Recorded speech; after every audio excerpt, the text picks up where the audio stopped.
건축회사 직원으로 큰 프로젝트를 맡아 진행하던 집사님이 계셨어요. 교회에서 제자 훈련을 받던 중에 동남아시아 단기 선교 여행이 잡혔는데 회사 일정과 맞물리게 되었죠. 그래서 집사님은 프로젝트 진행과 단기 선교 여행 사이에서 어느 쪽을 선택할지 고민하고 있었어요. 어떻게 하지? 그러던 중에 느헤미야가 하나님께 기도한 후에 아닥사스다 왕에게 지혜롭게 대답해서 예루살렘으로 돌아갈 수 있었다는 구절을 읽었습니다. 그래서 그 말씀에 깨달음을 얻은 집사님은 자신의 상황을 하나님께 먼저 아뢰고 때를 기다렸어요. 마침 회사에서 그 프로젝트를 총괄하는 팀장님과 점심 식사를 하게 되었어요. 근황을 묻는 팀장님께 집사님은 교회에서 제자 훈련을 받는 중이고 동남아시아로 단기 선교를 가게 되었고 그곳에 가면 빈민을 위해서 화장실을 짓게 될 것이라고 설명합니다.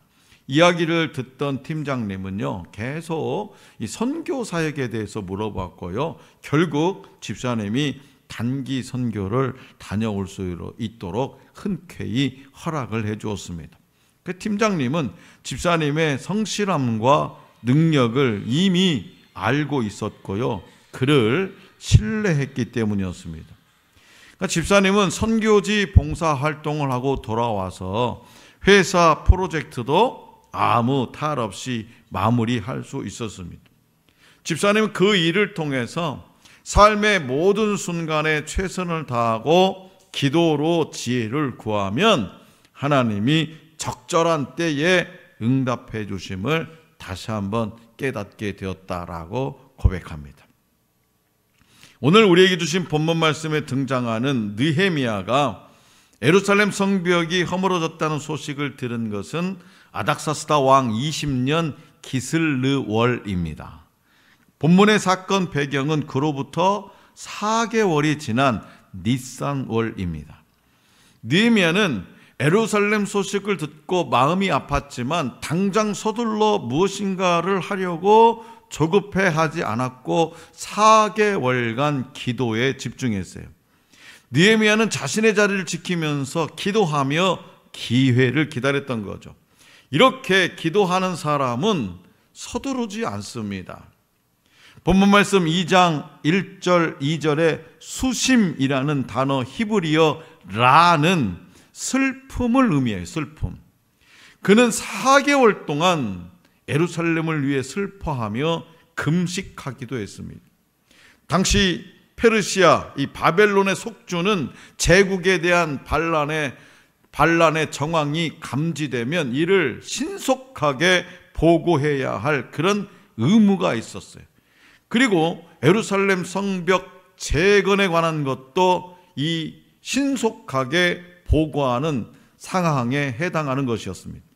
자, 그렇다면 자칫하면 반역 행위가 될 수 있는 민감한 사항을 느헤미야가 담대하게 왕에게 이야기할 수 있었던 비결은 무엇이었을까?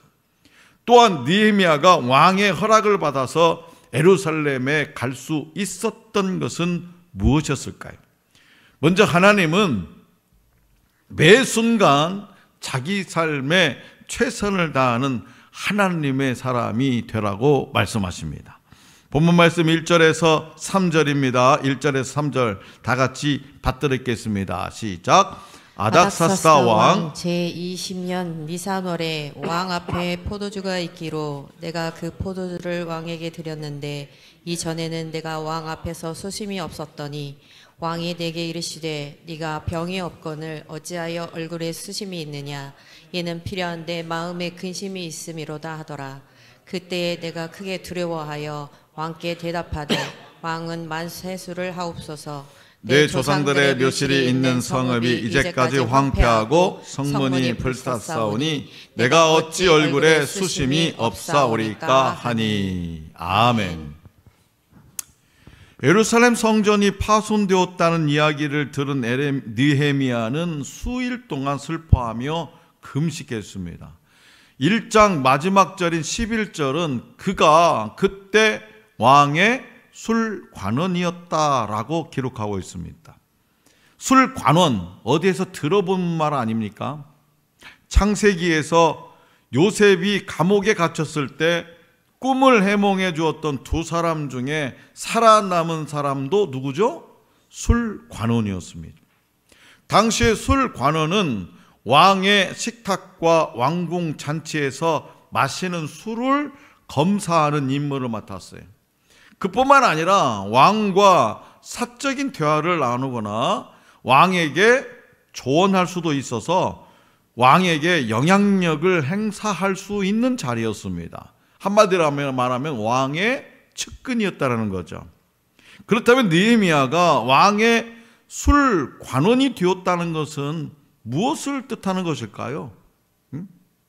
그것은 바로 느헤미야가 예루살렘 성전이 재건되는데 그가 매우 중요한 역할을 하게 될 것이라는 것을 암시하고 있는 거죠.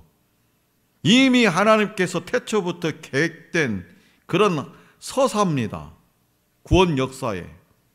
그렇다면 그 왕이 느헤미야에게 너가 병이 없거늘 어찌해서 얼굴에 수심이 있느냐라고 묻습니다. 술관원이 왕 앞에서 개인적인 근심을 드러내는 것은 매우 위험한 일이었습니다. 느헤미야는 예루살렘에 대한 근심과 슬픔이 너무 커서 이를 완전히 숨길 수 없었을 겁니다. 이렇게 절망할 수밖에 없는 상황에 있더라도 자신에게 주어진 일에 변함없이 최선을 다하는 사람을 하나님은 사용하십니다. 왕이 느헤미야의 얼굴에 깃든 슬픔의 기색을 알아본 것도 하나님의 섭리이기도 합니다.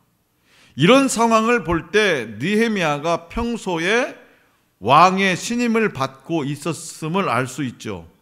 다른 사람이었다면 왕 앞에서 자기 어떤 속마음을 숨기고 억지로 왕에게 잘 보이려고 기쁜 표정을 지었을 겁니다.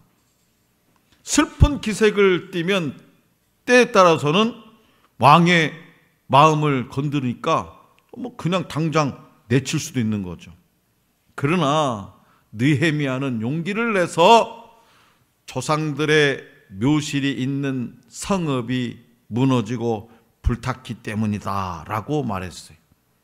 왕은 느헤미야의 이 말을 듣고 그래서 그것이 뭐 어쨌다고 나하고 뭔 상관인데 그렇게 말하지 않고 뭐라고요? 그를 긍휼히 여기는 마음을 갖게 되었다죠. 조상들의 묘가 다 타버렸다 이렇게 얘기하니까 세상에나 어떻게 그런 일이. 느헤미야는요 공연히 정치적인 반감을 불러일으킬 수 있는 예루살렘이라는 지명을 입 밖에 꺼내지 않았다는 겁니다. 예루살렘이 지금 바벨론의 뭐예요? 속국입니다. 예루살렘이 불타버려가지고 내가 마음이 아파요 이렇게 하지 않았다는 거죠. 만약에 그렇게 얘기했다면 정치적인 문제로 왕의 근심, 왕의 마음을 어지럽힐 수 있는 거죠.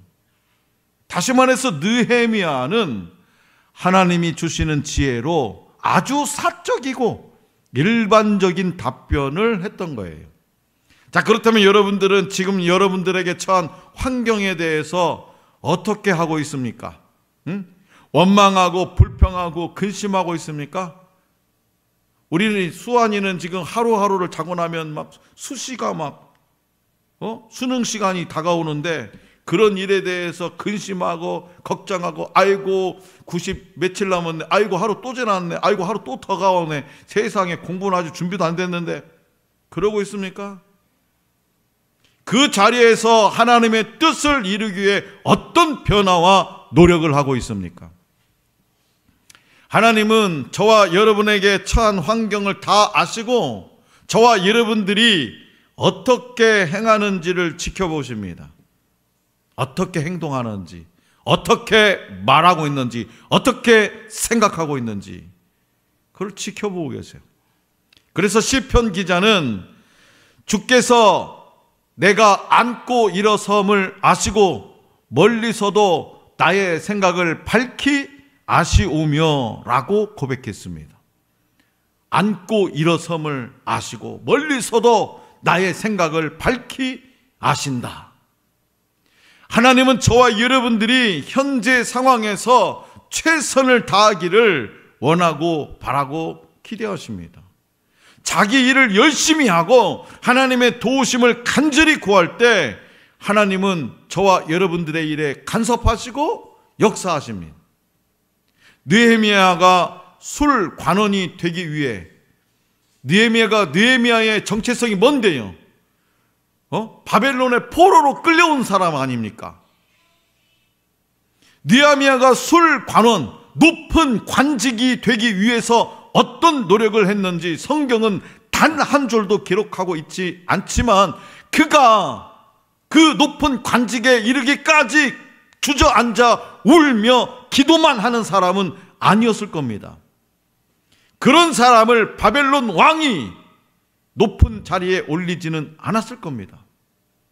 느헤미야는 비록 유대인 포로 출신이었지만 그 능력과 탁월함을 많은 사람과 왕에게 인정받았기에 왕과 가장 가까운 자리에서 왕에게 조언하는 측근의 위치까지 올라갈 수 있는 거죠.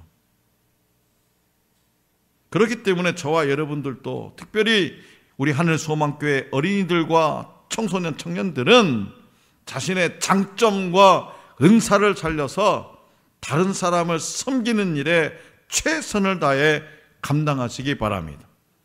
기도한다는 핑계로 기도하면 되지 그렇게 기도한다는 핑계로 아무것도 하지 않는 사람보다는 자기 삶에 최선을 다하면서 하나님의 은혜를 간구한 사람에게 하나님은 그분의 역사에 동참할 기회를 주신다는 것을 기억하시기 바랍니다.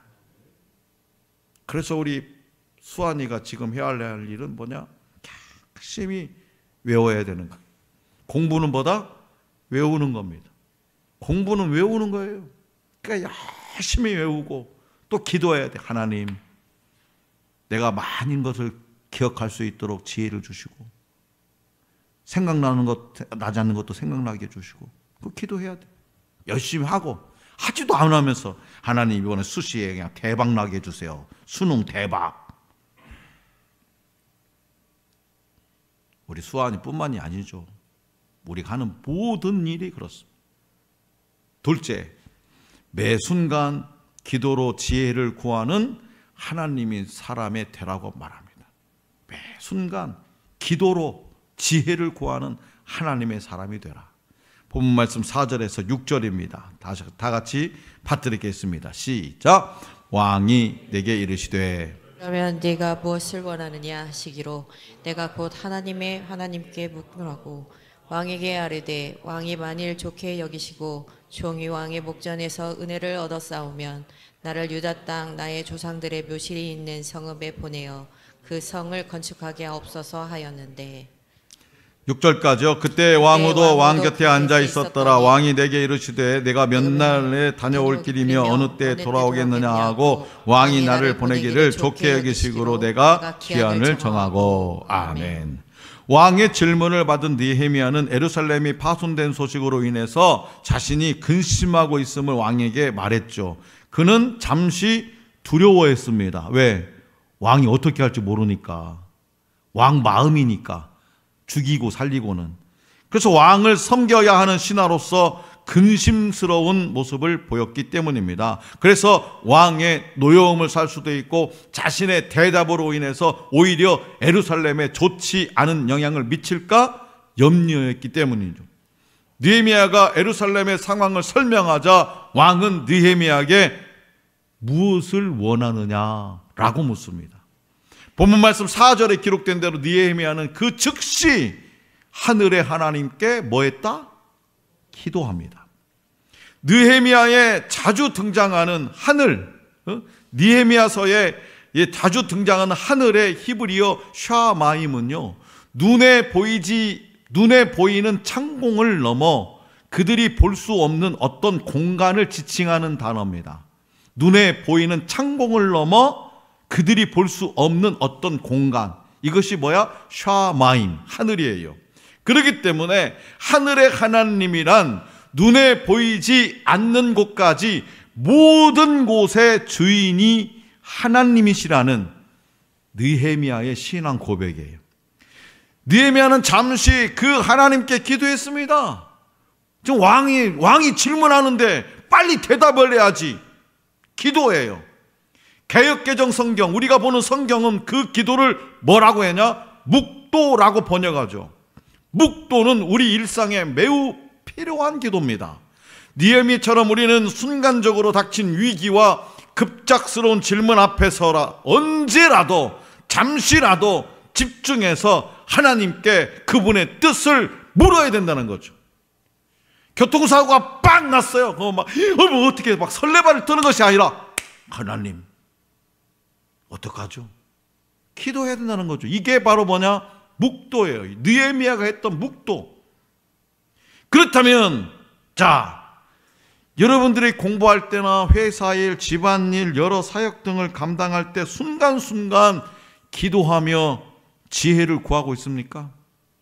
어떻게 해야 기도가 숨을 쉬는 것과 같은 일상이 될 수 있을까요?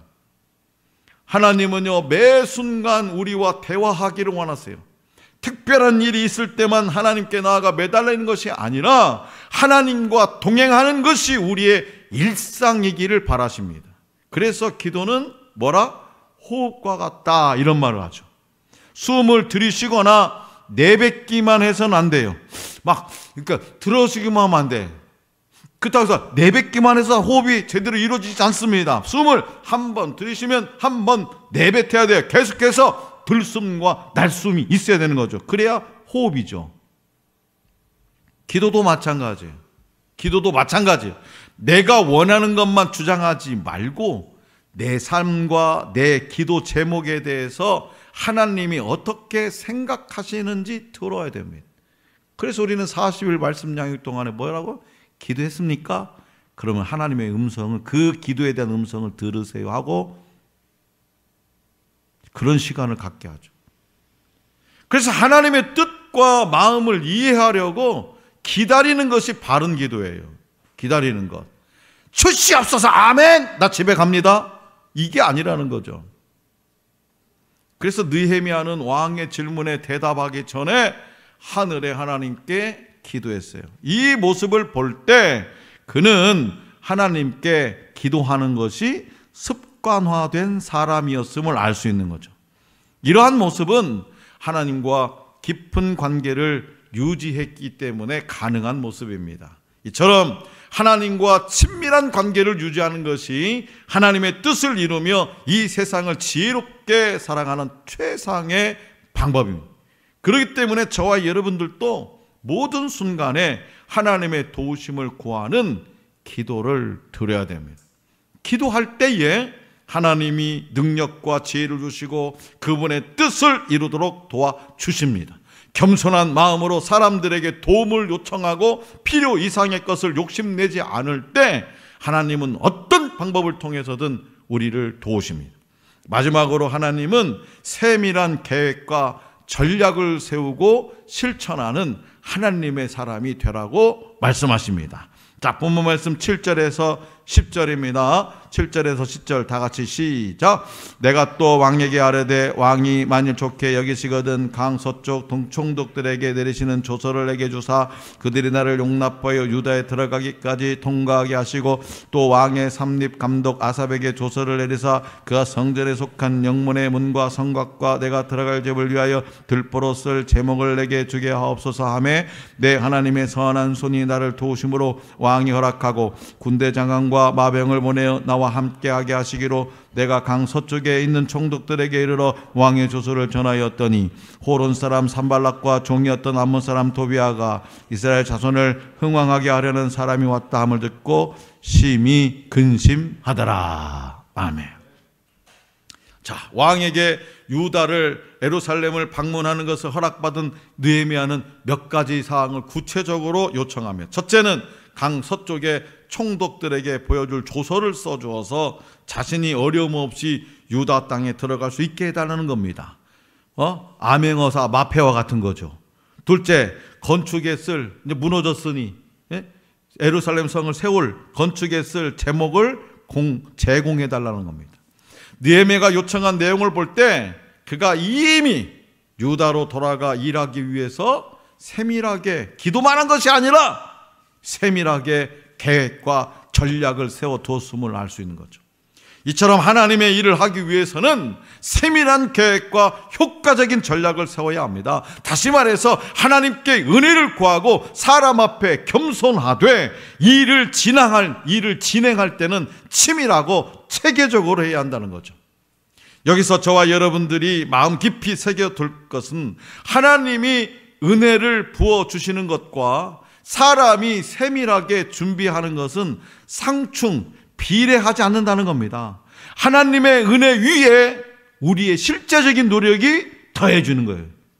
다시 말해서 은혜를 입는 것으로 만족하지 말고 실제적인 행동으로 그 은혜에 답해야 됩니다. 느헤미야가 하나님께 기도했을 뿐만 아니라 세부적으로 계획하고 치밀하게 전략을 세웠던 것을 우리는 기억해야 되는 거죠. 하나님의 은혜만 구하면서 우리가 해야 할 일들을 미뤄서는 안 된다는 거죠. 하나님이 주신 지혜로 우리에게 맡겨진 일에 최선을 다할 때 하나님이 바라시는 하나님의 사람이 될 수 있습니다. 사랑하는 성도 여러분, 하나님의 사람, 다시 말해서 믿음의 사람은요, 기회가 왔다고 해서 덥석 물지 않습니다. 중요한 선택의 순간에 뭐부터 한다? 기도부터 합니다. 기도부터. 이재명 대통령이 어느 날 저한테 전화 와가지고, 아이고 박형경 목사님 청와대에 들어와가지고 종교를 담당하는 수석 비서관이 되게 해달라고 하면 나는 네 알겠습니다 하고 막 버선발은 그냥 뛰쳐나. 그래서는 안 된다 이 말이에요. 기도들. 예, 대통령님 말씀은 고맙습니다만은 제가 기도해보고 결정하겠습니다.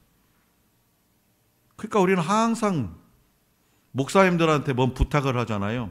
그럼 항상 목사님들은 예, 목사님, 박 목사님 제가 기도하고 말씀드리겠습니다. 기도하고. 변명 같지만 그게 순서라는 거죠. 애매모호한 대답을 할 때는 꼭 기도한대. 그러나 그게 순서라는 거죠.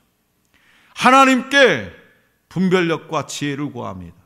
그와 더불어 앞으로 일어날 모든 일을 하나님께 의탁합니다. 기도는 하나님을 경외한다는 표현이기 때문에 하나님은 기도하는 자에게 길을 가르쳐 주십니다. 느헤미야는 왕의 호의에 즉각적으로 답하지 않았어요.